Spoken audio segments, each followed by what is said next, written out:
دوسرے مومن پہ حرام ہے. سو ہمیں حکم نہیں ہے کہ ہم کسی کو، ہم کون ہیں، ہماری کیا مجال ہے کہ ہم کسی کی عزت پر حرف لائیں، کسی کی عزت نفس کو جو ہے نا مجروح کریں، ہم اس کو اس حد تک پہنچا دیں اس کا دل روئے.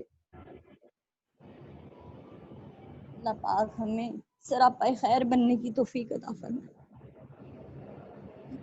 اس کے بعد جی ہمیں حکم ملا ہے کہ ہم نماز پڑھیں، زکوٰۃ دیتے رہیں، اور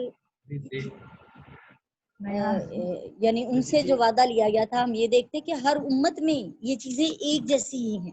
یعنی یہ ان سے بیان ہو رہا ہے لیکن ہماری امت میں بھی یہی کچھ ہی ہے. یہ ان سب احکامات ہماری امت کے لیے بھی یہی احکامات ہیں جو ہم پر بھی نازل ہوئے. لہٰذا یہاں پہ اب کہا گیا کہ صرف سوائے چند ایک لوگوں کے ان بنی اسرائیل میں سے باقی سب نے اس سے روگردانی کی. اللہ تعالیٰ ہمیں سمجھنے کی اور عمل کی توفیق عطا فرمائے. وما علینا الا البلاغ المبین. صدق اللہ العظیم. السلام علیکم ورحمۃ اللہ وبرکاتہ.